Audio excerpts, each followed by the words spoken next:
Hello friends, कैसे हो। सबसे पहले मैं सबको नए वर्ष की शुभकामना देती हूँ। Happy new year to all. आज है जनवरी 1 एंड आज का जो मेरा टॉपिक है वो है ऑटिज़म का ट्रीटमेंट। बहुत सारे लोगों का मैंने कमेंट देखा था एक यूट्यूब चैनल पे, जहाँ पे सब लोग एक्चुअली मेरा तो नया है तो मुझे अच्छा लगता है यूट्यूब देखना। तो मैंने ये देखा कि बहुत सारे लोगों ने ऐसा बोला कि बहुत सारे लोग ऑटिज़म का सिम्टम्स तो बताते हैं पर उसका ट्रीटमेंट नहीं बताते। तो और एक का कमेंट मुझे बहुत अच्छा लगा, उसने लिखा था कि ऑटिज़म के बारे में वो लोग ज़्यादातर सर्च करते हैं जिसके घर में ऐसे केस होते हैं या तो जिसको ऑटिज़म के बारे में पता होता है।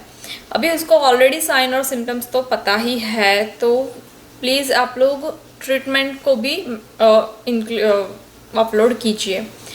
आज मैंने सोचा कि चलिए जो कॉमन जो सिम्टम्स है ऑटिज़म के, हम उस पर डिस्कस करके उसकी कैसे हम उसको ट्रीट करें उसके बारे में भी हम डिस्कस करेंगे। तो वीडियो शुरू करने से पहले मैं मेरा थोड़ा सा इंट्रोडक्शन देती हूँ। मेरा नाम है डॉक्टर धारा, क्योंकि बहुत सारे लोग ऐसे होंगे जो मुझे फर्स्ट टाइम ये वीडियो को देख रहे होंगे, और मैं एक ऑक्यूपेशनल थेरापिस्ट हूँ। चलिए शुरू करते हैं।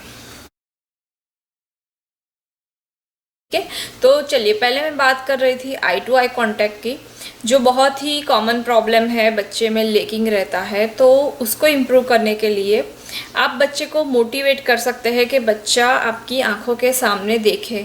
तो उसके लिए आप जो कलरफुल स्पेक आते हैं, कलरफुल या और लाइटिंग वाले आते हैं, तो आप ऐसे चश्मे का यूज़ कीजिए या ऐसी, ताकि बच्चा ना आप यहाँ पे देखने के लिए मोटिवेट हो।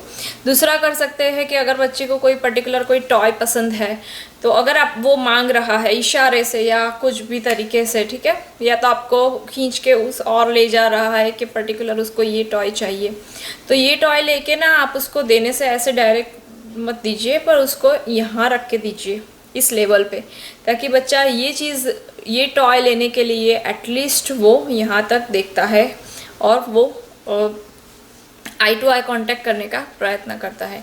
तीसरा आप ये चीज़ कर सकते हैं कि जिसको हम विजुअल ट्रैकिंग भी बोलते हैं, कि जैसे कि पर्टिकुलर उसको टॉय पसंद है या पर्टिकुलर लाइटिंग वाला जो टॉय है, उसको लेके आप बच्चों को upward, downward and side movement करवा सकते हैं, जैसे कि बच्चा उसको फॉलो करेगा। ठीक है, तो ये चीज़ भी बहुत ज़्यादा इफ़ेक्टिव रहती है।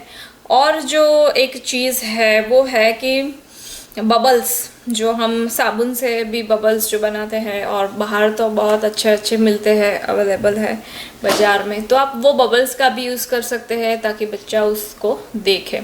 तो जब भी बच्चा थोड़ा भी आई टू आई कांटेक्ट करता है तो आप उसको प्रेस कीजिए, आप उसका बोलिए कि वेरी गुड बेटा, आपने अच्छा किया। तो और यानी आप क्लैपिंग भी कर सकते हैं, वेरी गुड ऐसा करके। तो ऐसे उसको पॉजिटिव रिइंफोर्समेंट मिलेगा और वो ज़्यादा मोटिवेट होगा। ठीक है,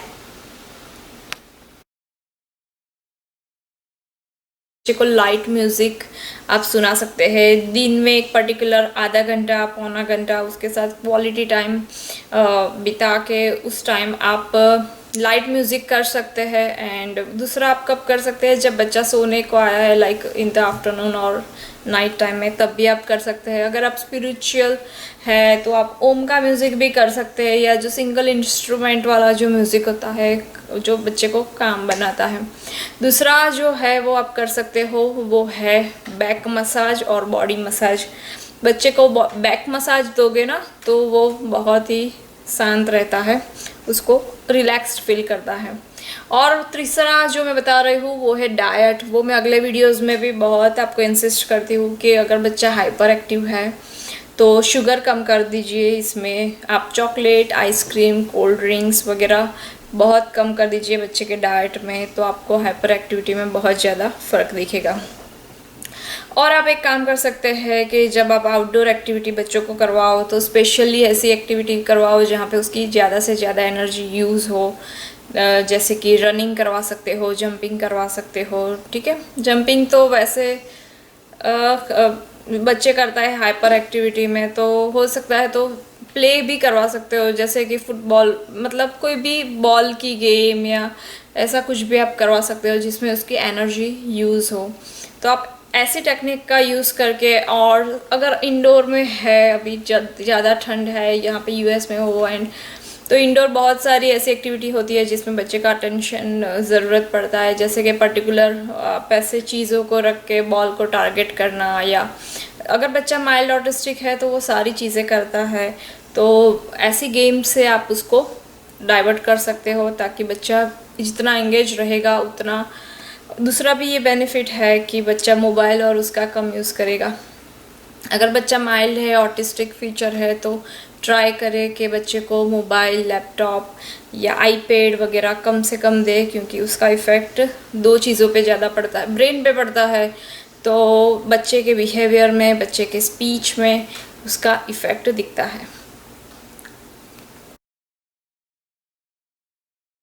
तो ऑटिस्टिक बच्चों में जनरली 2 टाइप्स का स्पीच का प्रॉब्लम रहता है, जैसे कि समटाइम्स बच्चा ना लेट बोलना सीखते हैं, और जब भी बोलते हैं तो प्रॉब्लम ये रहता है, बच्चा रिपीटेटिव वर्ड का रिपीटेशन करते हैं। तो इसके लिए मैं उसका और एक डिटेल में वीडियो बनाने वाली हूँ जो स्पेशली स्पीच ट्रेनिंग के लिए है। किसी ने मुझे कमेंट किए करके बताया है कि मैडम आप स्पीच पे वीडियो बनाओ, तो मैं उसका डिटेल में बताऊंगी।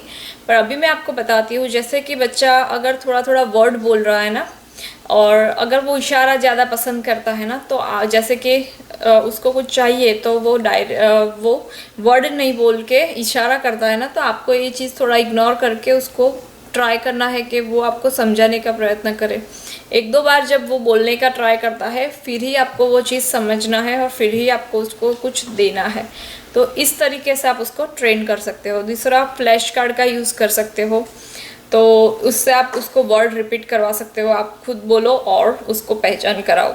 दूसरा कि अगर बच्चा रिपीटेशन करता है, फॉर एग्जांपल अगर बच्चा बोलता है कि अगर मम्मा ने पूछा कि तुझे खाना खाना है, तो बच्चा बोलेगा तुझे खाना खाना है, तो आपको ही आंसर देना है कि हाँ मुझे खाना खाना है, तो वो भी बोलेगा हाँ मुझे खाना है। तो धीरे धीरे आप उसको ऐसे ट्रेनिंग दे सकते हो। अगर एक बार उसने सही भी बोला तो आप उसको और मोटिवेट कीजिए कि गुड बेटा आपने ये सही बोला।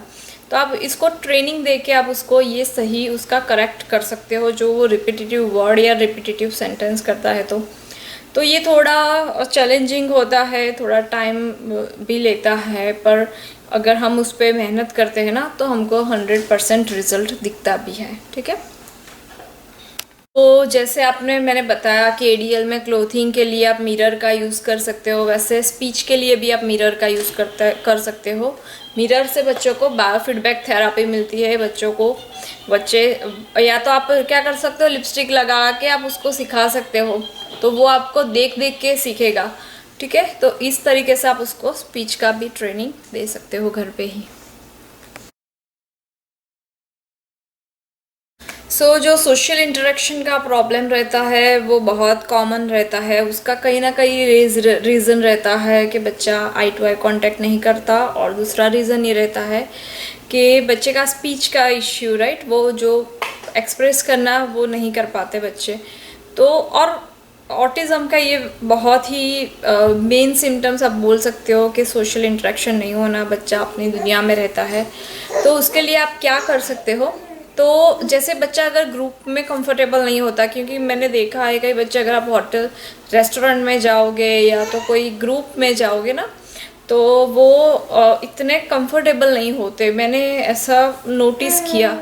तो आप क्या कर सकते हो, जैसे नज़दीक में उसका कोई फ्रेंड हो, उसको बुला के फिर आप उसके साथ प्ले कर सकते हो, और एक ही पर्सन को बुलाओ ताकि धीरे धीरे एक्सपोजर बढ़ाओ। और उस टाइम आप क्या कर सकते हो, जो बॉल पासिंग एक्टिविटी है जिसमें इंटरेक्शन कर सकते हैं, फिर ऐसी कोई गेम जहाँ पे जैसे कि हम लोग करते हैं ना 1 to 10 बोलते हैं, तो ऐसे हमारा हाथ ऐसे पास करने का, ऐसा कुछ, ताकि कांटेक्ट टच भी हो एंड उसको ऐसे देखना पड़े। आई नो वो लोगों को अच्छा नहीं लगता, तो हम लोग उसको सिखा सकते हैं बच्चों को।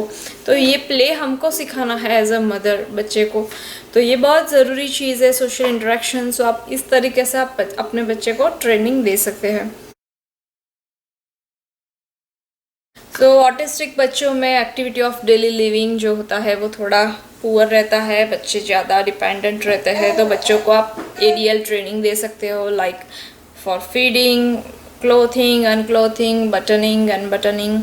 तो उसके लिए आप क्या कर सकते हो, जैसे कि फॉर एग्जांपल अगर आप उसको क्लोथिंग आपको ट्रेनिंग देना है, तो बच्चों अगर लड़की है तो उसका अगर डॉल वगैरह है तो आप उस पर उसको सिखा सकते हो, या तो अगर आप बच्चे को सिखाना चाहते हो तो सामने मिरर रख के बाहर फीडबैक थेरापी दे के जैसे आप फॉलो करो ऐसे उस टाइप से उसको ट्रेनिंग दे सकते हो लिटरली।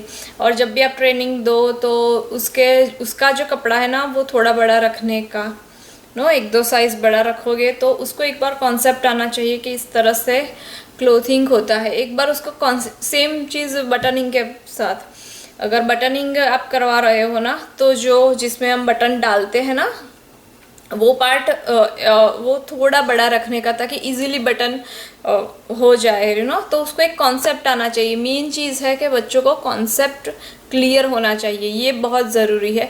फिर एक बार उसका कॉन्सेप्ट हो गया फिर आप नॉर्मल बटनिंग करवाओ और शर्ट की और टी शर्ट ट्रेनिंग आप दे सकते हो, उसकी ही टी शर्ट की, तो आप उस तरीके से आप सिखा सकते हो। अगर बच्चे थोड़ा भी करता है तो आप उसको मोटिवेट करो, आप उसका प्रेज करो ताकि वो और ज़्यादा उसको अच्छा लगे करना और वो उसमें मोटिवेट हो। तो ये चीज़ की ट्रेनिंग आपको बहुत ही हेल्प करेगी। जब बच्चा इंडिपेंडेंट होगा रोज़ बरोज़ की चीज़ों में तो मम्मास का एक काम थोड़ा कम हो जाएगा बच्चा जब अपने आप करता है, और उस बच्चे के लिए भी ये बहुत ज़्यादा ज़रूरी चीज़ है। तो आप इस तरीके से उसको ट्रेनिंग दे सकते हो। तो जो सेंसर इश्यूज़ का प्रॉब्लम रहता है वो बहुत बच्चों में दिखाई देता है। कई बच्चे का हाइपो रहता है, कई बच्चे का हाइपर रहता है। जैसे कि अगर बच्चे का हाइपर सेंसिटिविटी रहता है तो उसके बिहेव में भी उसका रिएक्शन दिखता है। और कई बच्चों को ये प्रॉब्लम रहती है कि पर्टिकुलर कोई फूड टेक्सचर है कि पर्टिकुलर कोई क्लोथिंग का टेक्सचर है वो बिल्कुल एक्सेप्ट नहीं करते क्योंकि उसको ज़्यादा सेंसेशन वो फील होता है। तो उसके लिए भी आप और सेंसरी डाइट दे सकते हो। बच्चों को डिफरेंट टेक्सचर का एक्सपोजर दीजिए, बच्चे को गार्डन में ले जाइए, बच्चे को मिट्टी के साथ खेलने दीजिए।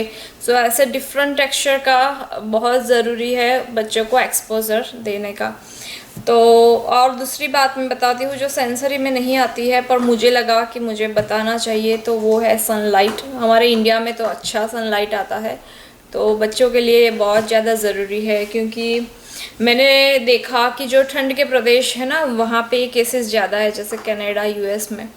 तो हमारे यहाँ तो अच्छा सनलाइट है तो तो उसका हमको फ़ायदा भी लेना चाहिए, ठीक है। तो ये बच्चे के लिए बहुत ज़रूरी है। और पर्टिकुलर अगर बच्चा